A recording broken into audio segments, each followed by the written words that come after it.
जी बच्चों, आवाज आ रही है आपको मेरी?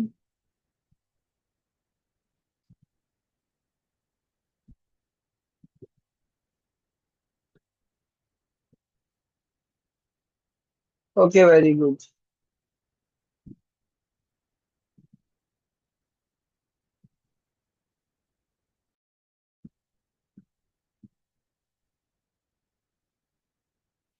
चलें, स्टार्ट करते हैं यहाँ पे हमने छोड़ा था।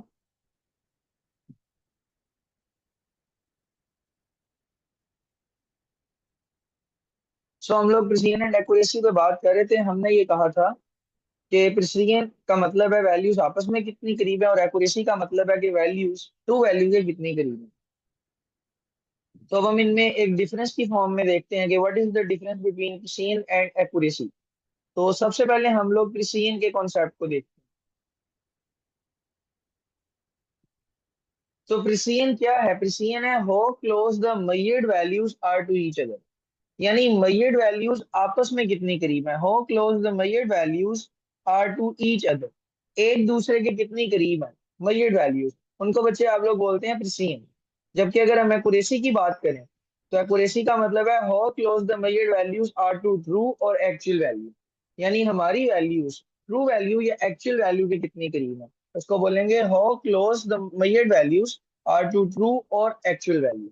यानी ट्रू वैल्यू या एक्चुअल वैल्यू के करीब कितनी है तो वो एक्यूरेसी होगी, और अगर आपस में कितनी करीब है, क्लोज टू ईच अदर, तो वो बच्चे मेरे पास होगी प्रिसीजन। अब प्रिसीजन डिपेंड किस पे करेगी, ये इंपॉर्टेंट बात है क्योंकि डेफिनेशन तो हम पहले भी समझ चुके हैं। ये याद रखें कि precision depends upon absolute uncertainty और लीस्ट काउंट। जो प्रिसीजन है ये बच्चे किसके ऊपर डिपेंड करती है? एब्सोल्यूट अनसर्टेनिटी पे और least count. Precision depends upon absolute uncertainty और लीस्ट काउंट। इस बात का क्या मतलब है? व्हाट डज दैट मीन कि प्रिसीजन डिपेंड करती है एब्सोल्यूट अनसर्टेनिटी पर या लीस्ट काउंट पर? इस बात का बच्चे मतलब ये है कि अगर आपने किसी भी जगह प्रिसीजन मेजर करनी है इंस्ट्रूमेंट की, कि वो इंस्ट्रूमेंट कितना प्रिसाइज है, तो ये बात याद रखिएगा कि प्रिसीजन इनवर्सली प्रोपोर्शनल होगी एब्सोल्यूट अनसर्टेनिटी के, या फिर इनवर्सली प्रोपोर्शनल होगी लीस्ट काउंट। इस बात का मतलब ये है कि हमारे इंस्ट्रूमेंट का लीस्ट काउंट जितना ज्यादा होगा वो उतना कम प्रिसाइज होगा, और हमारे इंस्ट्रूमेंट का लीस्ट काउंट या एब्सोल्यूट अनसर्टेनिटी जितनी कम होगी, क्योंकि आपको पता है एब्सोल्यूट अनसर्टेनिटी और लीस्ट काउंट एक ही चीज को कहते हैं, तो उसकी प्रिसीजन उतनी ज्यादा होगी। तो ये बात याद रखें कि लीस्ट काउंट कम तो ज्यादा प्रिसीजन, और लीस्ट काउंट ज्यादा तो कम प्रिसीजन। इसी तरह एब्सोल्यूट अनसर्टेनिटी ज्यादा तो प्रिसीजन कम, और अगर एब्सोल्यूट अनसर्टेनिटी कम तो प्रिसीजन ज्यादा। ये बात समझ में नहीं आई तो मैं आपको एक एग्जांपल से समझाता हूँ। हमारे पास तीन इंस्ट्रूमेंट्स हैं, मीटर रूल, वर्नियर कैलिपर और स्क्रू गेज। और इनसे शुरू करते हैं। अच्छा, पहले हम बात करते हैं मीटर रूल की। आप सारे बच्चे जानते हैं कि मीटर रूल का लीस्ट काउंट होता है 1 मिलीमीटर, वर्नियर कैलिपर का लीस्ट काउंट होता है 0.1 मिलीमीटर, और स्क्रू गेज का लीस्ट काउंट होता है 0.01 मिलीमीटर। क्या मुझे बता सकते हैं इनमें से सबसे कम लीस्ट काउंट किसका है? इन तीनों में से सबसे कम लीस्ट काउंट किसका है?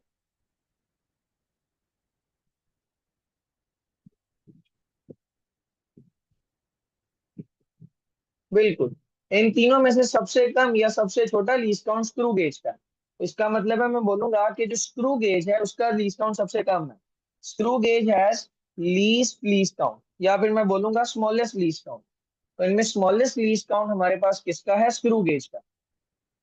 Screw gauge has smallest least count. जबकि मैं बोलूंगा मीटर रूल का लार्जेस्ट लीस्ट काउंट। इन तीनों में से सबसे ज्यादा लीस्ट काउंट मीटर रूल का है, और सबसे थोड़ा लीस्ट काउंट हमारे पास स्क्रू गेज का है। बिल्कुल। तो अब इसी बेस पे मैं इनकी प्रिसीजन बता सकता हूँ। क्योंकि स्क्रू गेज का लीस्ट काउंट सबसे छोटा है, तो मैं बोलूंगा कि screw gauge is most precise. क्योंकि आपको पता है लीस्ट काउंट जितना कम हो, रीडिंग उतनी ज्यादा, इंस्ट्रूमेंट उतना ज्यादा प्रिसाइज होता है। और लार्जेस्ट लीस्ट काउंट का मतलब है कि जो मीटर रूल है ये मेरे पास लीस्ट प्रिसाइज है। मतलब सबसे कम प्रिसाइज मीटर रूल है, सबसे ज्यादा प्रिसाइज स्क्रू गेज है, और नॉर्मल लेवल का प्रिसाइज कौन है? वर्नियर के लिए। तो ये होती है प्रिसीजन, जो कि मैंने बात की कि वो लीस्ट काउंट पे या अनसर्टेनिटी पे डिपेंड कर रही होती है, एब्सोल्यूट अनसर्टेनिटी पे। तो ये उसका मतलब। जी प्रिसियन, जिस जिस बच्चे को क्लियर है जल्दी जल्दी क्लियर क्लियर लिखें, 2 मिनट लगाएं जल्दी से, शाबाश, जिस जिसको प्रिसियन क्लियर है वो क्लियर लिखें।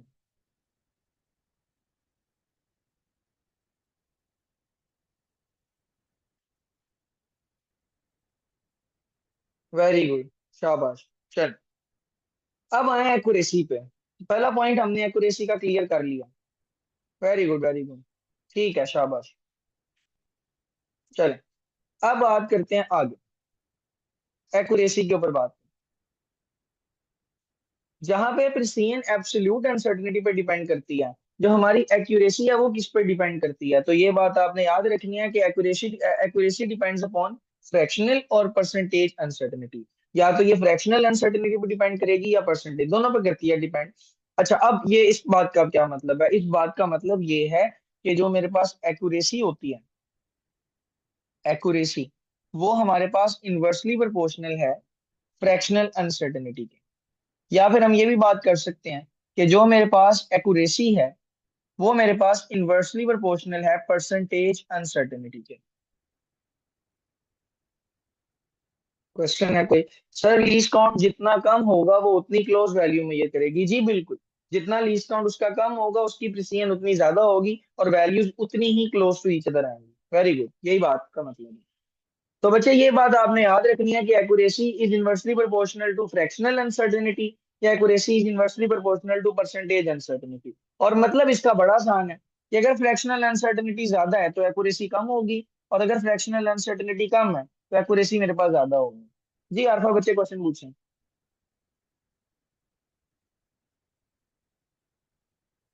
मैं आपका माइक अनम्यूट कर देता हूँ, आप क्वेश्चन पूछें।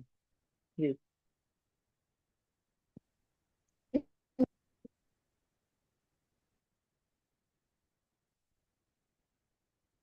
जी, बच्चे आपकी आवाज मुझे नहीं आई है, आप दोबारा बोलें। सर मैं कह रही हूँ कि मतलब बेशक वो जितनी एक दूसरे के मतलब कि जितनी मर्जी वो क्लोज हैं तो उनका फायदा क्या अगर वो ट्रू वैल्यू के अगर करीब ही नहीं होंगी तो। हाँ जी, उनका कोई फायदा नहीं है अगर वो ट्रू वैल्यू के करीब नहीं है, इसलिए तो हम मेजरमेंट एक्यूरेट चाहते हैं। हम मेजरमेंट एक्यूरेट भी चाहते हैं और प्रिसाइज भी चाहते हैं। यानी हम चाहते हैं ये वाली कंडीशन, ये जो कंडीशन मैंने आपको बताई है ना, high accuracy and high precision. तो हमें ऐसा इंस्ट्रूमेंट चाहिए जो ज्यादा प्रिसीजन दे सकता हो और ऐसी रीडिंग चाहिए जिसकी एक्यूरेसी ज्यादा हो। जब दोनों चीजें मिलेंगी तो तभी परफेक्ट रीडिंग बनेगी ना हमारे पास। तो अगर मेरी ओके। परसेंटेज अनसर्टेनिटी ज्यादा होगी तो एक्यूरेसी कम होगी, और अगर परसेंटेज अनसर्टेनिटी कम होगी तो एक्यूरेसी ज्यादा होगी। ये बात आप लोगों ने याद रखनी है। उसके बाद आखिरी पॉइंट अगर हम बात करें एक्यूरेसी के वाले से, क्योंकि प्रिसीजन तो हमने जितनी हमारे सिलेबस में थी वो हमने कवर कर लिया, बाकी एडवांस चीजें हैं, लेकिन वो अगर आप ई कैट की तैयारी करेंगे तो उसमें हम आपको पढ़ाएंगे। It depends upon number of significant figures, तो ये भी बात आपने याद रखनी है कि ये नंबर ऑफ सिग्निफिकेंट फिगर्स के ऊपर डिपेंड करती है। और कैसे डिपेंड करती है? डायरेक्टली प्रोपोर्शनल है। कि अगर आपने एक्यूरेसी मेजर करनी है तो याद रखें accuracy will be directly proportional to the number of significant figures. मसलन मैं अगर आपको एक एग्जांपल दूं कि मेरे पास एक नंबर है 26.92, और एक मेरे पास नंबर है 26.921, और एक और नंबर है मेरे पास 26.9210। तो इन चारों तीनों नंबर्स में से सबसे ज्यादा एक्यूरेट नंबर कौन सा होगा?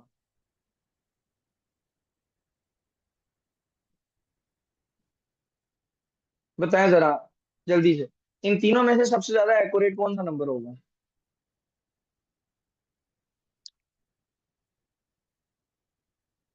शाबाश अलीमा, शाबाश। इसका आंसर है लास्ट वाला सबसे एक्यूरेट होगा। क्यों? क्योंकि इसमें अगर आप number of significant figures count करें तो वो आपके पास हैं 6, इसमें 6 सिग्निफिकेंट फिगर्स हैं। अगर आप इसमें काउंट करें उसमें 5 हैं, और अगर आप ये स्टार्ट वाले में काउंट करें तो बच्चे इसमें 4 हैं। हमने बात की अगर सिग्निफिकेंट फिगर्स ज्यादा होंगी तो हमारे उस मेजरमेंट की एक्यूरेसी भी ज्यादा होगी। तो इसमें सबसे ज्यादा एक्यूरेट हमारे पास लास्ट वाला, this one is most accurate. तो ये बात आपने बच्चे याद रखनी है कि सबसे ज्यादा एक्यूरेट कौन सा इंस्ट्रूमेंट होगा। तो सबसे ज्यादा एक्यूरेट वो इंस्ट्रूमेंट होगा जिसमें नंबर ऑफ सिग्निफिकेंट फिगर्स हमारे पास ज्यादा होंगी। Very good, very good, very good. ठीक है, शाबाश। चलें, अब एमसीक्यू हो जाए। एमसीक्यू का आंसर बोलने भाई। Smaller the least count instrument is more what? जल्दी बोलें आंसर।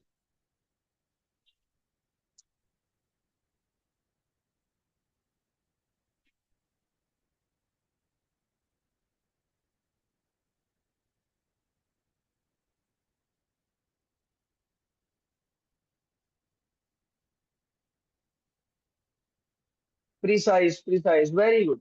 आपको पता है कि लीस्ट काउंट कम हो तो हमारे इंस्ट्रूमेंट की प्रिसीजन ज्यादा होती है। तो इसका आंसर हमारे पास क्या बनेगा? इसका बेस्ट आंसर या बेस्ट ऑप्शन जो हमारे पास होगा, दैट विल बी प्रिसाइज। चलें, ये सिग्निफिकेंट फिगर्स बच्चे हमारे पास हो गई क्लियर। अब हम लोगों ने पढ़ना है असेसमेंट। अच्छा जी, क्वेश्चन आ गया। प्रिसाइज, ठीक है बच्चे, शाबाश शाबाश। इसका आंसर बनेगा बी, प्रिसाइज। सी नहीं होगा भाई, सी नहीं होगा। स्मॉलर लीस्ट काउंट है, सिर्फ प्रिसाइज होगा, उसमें मैं ये नहीं बताया कि रीडिंग कैसी है। तो इसका आंसर प्रिसाइज होगा। जी बच्चे, ये आपके सिग्निफिकेंट फिगर्स भी क्लियर हो गए, प्रिसीजन एंड एक्यूरेसी वाला आर्टिकल भी आपका क्लियर हो चुका है। ओके। अच्छा, assessment of uncertainty in final result. ये बच्चे हमारा वो टॉपिक है जिससे फर्स्ट ईयर के बच्चे बहुत भागते हैं, समझ नहीं आती है उनको कि असेसमेंट कैसे करनी है अनसर्टेनिटी की फाइनल रिजल्ट। यानी आपने कितनी अनसर्टेनिटी लेनी है फाइनल फाइनल रिजल्ट। तो अब इसको समझ लेते हैं। पहली बात, अगर आप एडिशन या सब्ट्रैक्शन कर रहे हैं, अगर तो आप एडिशन या सब्ट्रैक्शन कर रहे हैं तो आपने एब्सोल्यूट अनसर्टेनिटीज को ऐड करना है। In the case of addition और सब्ट्रैक्शन, ऐड एब्सोल्यूट अनसर्टेनिटी। अगर आप एडिशन या सब्ट्रैक्शन कर रहे हैं, एब्सोल्यूट अनसर्टेनिटी को ऐड करें। क्या मतलब इस बात में? तो सीखें, आपको इसका मतलब समझ में आएगा। लेकिन सीखने से आएगा, फोकस से आएगा। तो जितना अच्छा आपका ध्यान होगा उतना अच्छा आपको ये समझ में आएगा।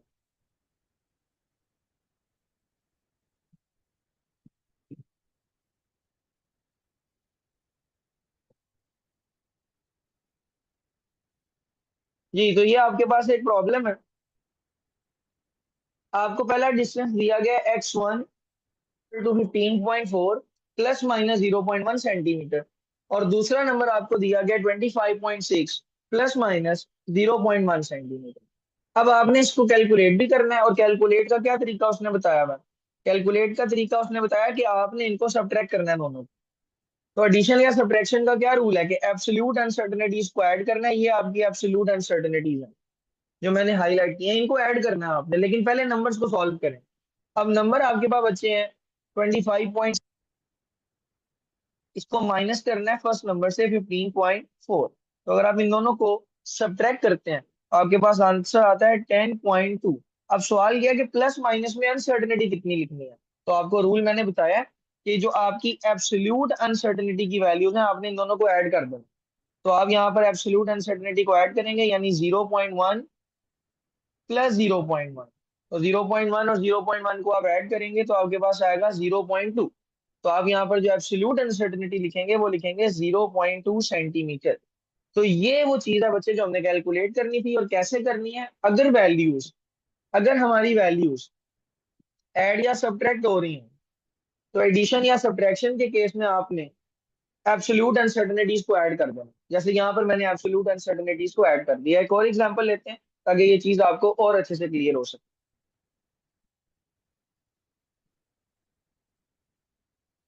तो ये मेरे पास एग्जांपल है, आपको एक लेंथ 1 दी गई है, एक आपको लेंथ L2 दी गई है, और दोनों को आपने ऐड करना है।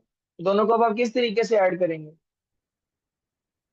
तो आप यहाँ पर लिखेंगे L1 प्लस L2। तो L1 आपके पास है 8.5 और L2 आपके पास है 12.6। इन दोनों को आपने ऐड करना है। बल्कि ऐड करके हम नीचे लिखते हैं। तो 8.5 और 12.6, इन दोनों को आपने ऐड करना है, तो आंसर आएगा 21.1। फिर आप लिखेंगे प्लस माइनस, अब आप क्या लिखेंगे? अनसर्टेनिटी। और अनसर्टेनिटी एडिशन या सब्ट्रैक्शन में क्या सिनेरियो है कि आपने अनसर्टेनिटी को ऐड करना है। तो आप देखें, ये फर्स्ट वैल्यू के अंदर अनसर्टेनिटी है, ये सेकंड वैल्यू के अंदर अनसर्टेनिटी है। सॉरी, ये है। तो दोनों को ऐड कर दें तो 0.1 प्लस 0.1 अभी किया हमने, 0.2 बनेगा। तो बच्चे यहाँ पर प्लस माइनस में अगेन हमारे पास आ जाएगा 0.2 सेंटीमीटर। बच्चे मिस्टेक क्या करते हैं? बच्चे मिस्टेक ये करते हैं कि जब मैंने ऊपर सब्ट्रैक्ट किया है तो वो इस एब्सोल्यूट अनसर्टेनिटी को भी सब्ट्रैक्ट कर देते हैं। बच्चे, आप चाहे एडिशन करें चाहे सब्ट्रैक्शन करें, एब्सोल्यूट अनसर्टेनिटी को आपने ऐड ही करना है। जैसे यहाँ पर भी मैंने ऐड किया 0.2 बनाया, और यहाँ पर भी मैंने ऐड करके 0.2 बनाया। तो इनको आपने हमेशा ऐड ही करना है। जी, जिन बच्चों को ये समझ में आ गया है वो मुझे क्लियर लिखें कमेंट में जल्दी से।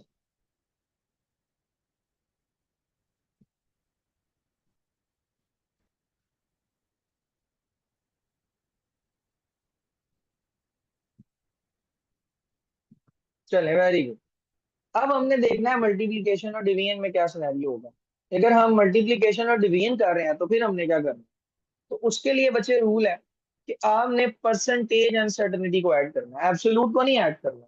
अब आपने किसको ऐड करना है? परसेंटेज अनसर्टेनिटी को। एक एग्जांपल करते हैं सर। फिर सर यहाँ प्लस माइनस दोनों क्यों है? क्योंकि बच्चे ये अनसर्टेनिटी को तो हमने ऐड कर दिया, लेकिन टोटल अनसर्टेनिटी हमेशा प्लस माइनस की फॉर्म में लिखी जाती है। मैंने आपको बताया भी था, आई थिंक फर्स्ट लेक्चर भूल गई आप। ये देखो कि टोटल अनसर्टेनिटी को आपने प्लस माइनस ही करना होता है। बेशक ये अनसर्टेनिटी जितनी भी हो, ये वैल्यू में से प्लस माइनस हो सकती है, यानी उतनी वैल्यू माइनस भी हो सकती है, प्लस भी हो सकती है। तो वहां पर जो मैंने प्लस माइनस लिखा उसका मतलब है कि 0.02 सेंटीमीटर ज्यादा भी हो सकता है और कम भी हो सकता है। ओके। मल्टीप्लीकेशन और डिवीजन में आपने परसेंटेज अनसर्टेनिटी को ऐड करना है। अब यहाँ पर हम एग्जांपल लेते हैं। हमें वोल्टेज दिया हुआ है, वोल्टेज दिया हुआ है 3.4 वोल्ट, और उसमें अनसर्टेनिटी है 0.1 वोल्ट। फिर आपको करंट दिया हुआ है, और करंट आपको दिया हुआ है 0.68, और उसमें जो अनसर्टेनिटी है वो हमारे पास है प्लस माइनस 0.05 एम्पेयर। अब आपने मालूम क्या करना है? मालूम आपने करके देनी है रेजिस्टेंस। आपने इनको रेजिस्टेंस बतानी है, ठीक है जी। आपने रेजिस्टेंस मालूम करके देनी है।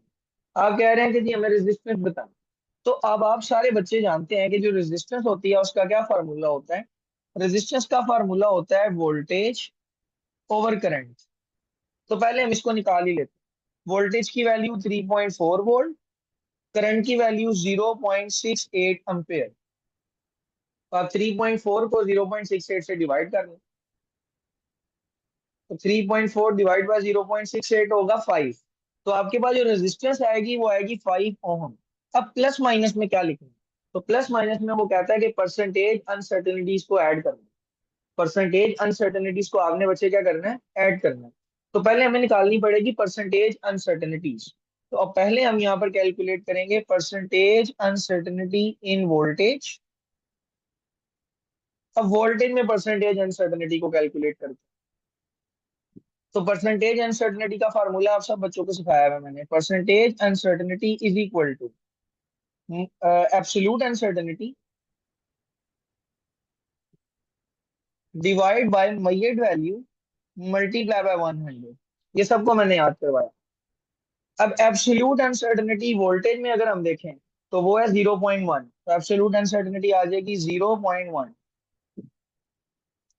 और वोल्टेज की इमीडिएट वैल्यू कितनी है? तो वोल्टेज की इमीडिएट वैल्यू हमारे पास है 3.4, और मल्टीप्लाई इसको हमने करना है 100 से। तो हमारा आंसर आ जाएगा। तो आंसर हमारा आएगा 0.1 डिवाइड बाय 3.4 मल्टीप्लाई बाय 100। तो आंसर आएगा 2.94। 2.94, जिसको हम 3% लिख सकते हैं राउंड ऑफ करके। 2.94 आया तो आप 3% लेंगे। ये हमारी परसेंटेज अनसर्टेनिटी आ गई वॉल्यूम में। अब इसी तरह हमने परसेंटेज अनसर्टेनिटी कैलकुलेट करनी है करंट में। तो यहाँ पर अब जगह नहीं है तो मैं यहाँ नीचे कर देता हूँ,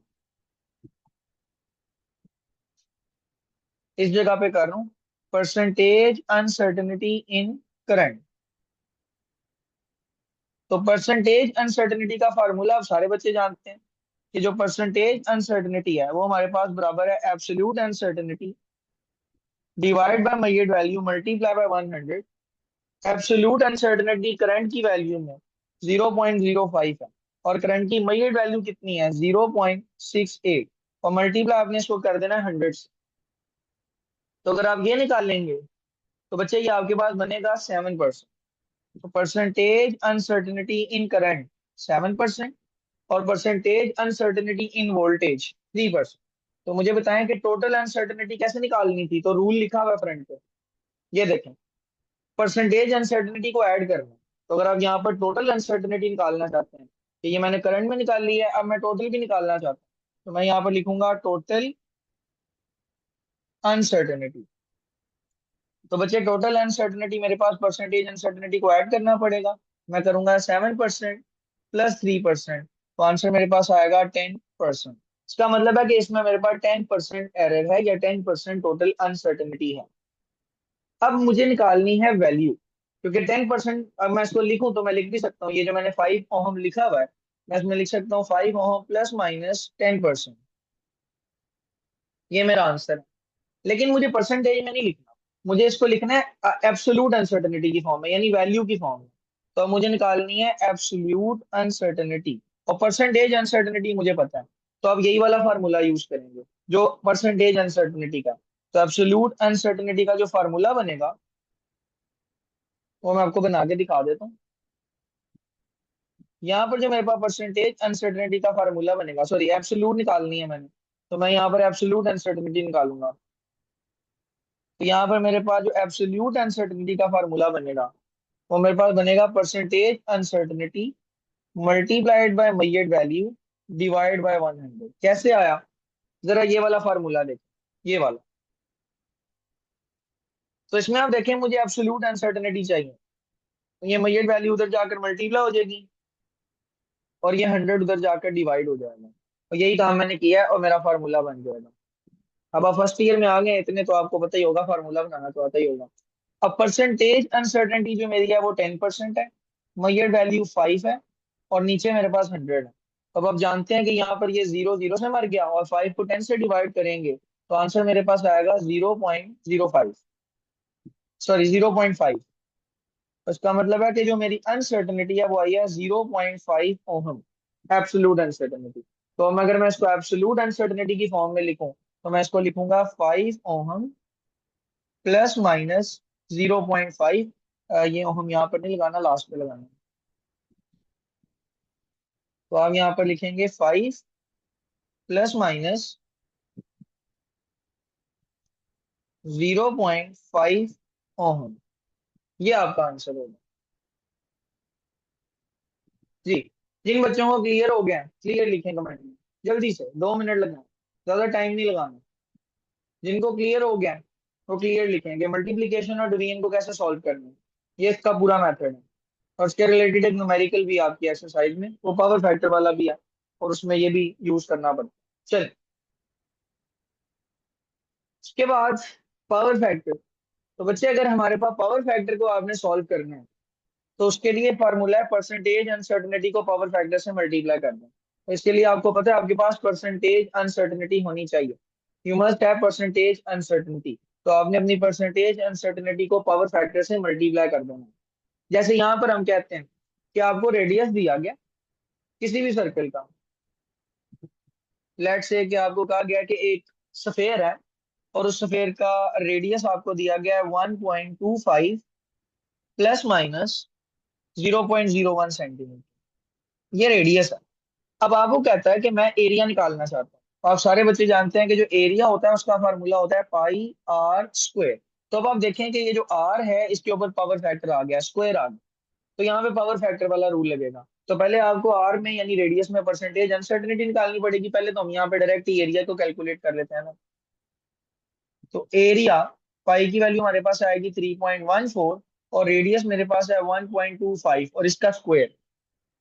तो यहाँ से एरिया आपके पास निकल आएगा, एरिया आपके पास निकलेगा 4.906 सेंटीमीटर स्क्वायर। अब इसको राउंड ऑफ कर सकते हैं अपनी मर्जी से, मैं नहीं कर रहा, मेरे पास टाइम नहीं है। अब पहले मुझे निकालनी है अनसर्टेनिटी, तो परसेंटेज अनसर्टेनिटी निकालनी है मुझे सबसे पहले। तो सबसे पहले मुझे निकालनी है परसेंटेज अनसर्टेनिटी रेडियस में। तो आपको फार्मूला पता है कि अगर मुझे परसेंटेज अनसर्टेनिटी निकालनी है तो मैं एब्सोल्यूट अनसर्टेनिटी जो कि 0.01 है उसको डिवाइड करूंगा मैयड वैल्यू से जो कि 1.25 है, उसको मैं मल्टीप्लाई कर दूंगा 100 से।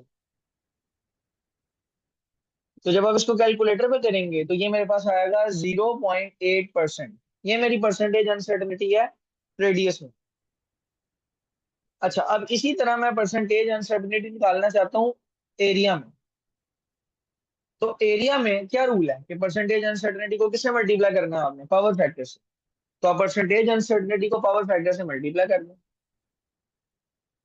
रूल क्या है कि परसेंटेज अनसर्टेनिटी को पावर फैक्टर से मल्टीप्लाई करना है, तो कितनी पावर है, 2 है, स्क्वायर है ना रेडियस के ऊपर। तो आपने यहाँ पर करना क्या है, आपने यहाँ पर 2 से मल्टीप्लाई कर देना है 0.8% को। तो ये आपके पास परसेंटेज अनसर्टेनिटी आ गई 1.6% एरिया में। तो आप यहाँ पर लिख देंगे 1.6%, तो एरिया आपके पास ये है। और प्लस माइनस में आप यहाँ पर क्या लिखेंगे, आप लिखेंगे प्लस माइनस 1.6%। और अगर आपने एब्सोल्यूट निकालनी है तो उसका मेथड मैंने आपको ये फार्मूला बताया, मैं ये वाला फार्मूला आपने लगाना है, absolute uncertainty percentage multiply measured value over 100, तो आपकी ये वैल्यू उसमें भी आ जाएगी। अब ये भी हम कर लेते हैं कि अगर मुझे एब्सोल्यूट अनसर्टेनिटी को मेजर करना है तो मैं परसेंटेज अनसर्टेनिटी यानी 1.6 इसको मल्टीप्लाई करूंगा 100 से और डिवाइड करूंगा मेजर्ड वैल्यू से, सॉरी मल्टीप्लाई करूंगा मेजर्ड वैल्यू से, और मेजर्ड वैल्यू है मेरी 4.906, और डिवाइड मैं इसको करूंगा 100 से। अगर आप इसको 100 से बचे डिवाइड करेंगे तो आपके पास आएगा 0.6। तो अब आप अपना आंसर लिख सकते हैं कि area is equal to 4.906 plus minus 0.6 centimetre square. ये वो अनसर्टेनिटी है जो हमारे एरिया में पाई जाती है। जी बच्चे, जिसको क्लियर है ओके करें, शाबाश, जल्दी से जल्दी जल्दी ओके करें।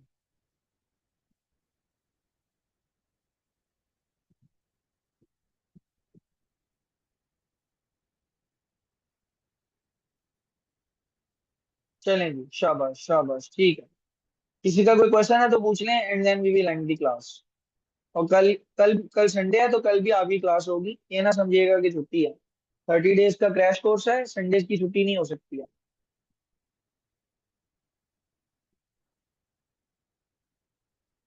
जी बच्चे, समझ में आ गई। चलें, जिनका डेमो था वो मेरे से व्हाट्सएप पर रब्ता कर लें, अगर वो ज्वाइन करना चाहते हैं तो वो अपनी फी पे करें और फिर कल से वो क्लासेस को रेगुलरली ज्वाइन कर सकते हैं। बहुत शुक्रिया आरफा बच्चे, मुझे भी आपको पढ़ा के बहुत अच्छा लगा। चलें,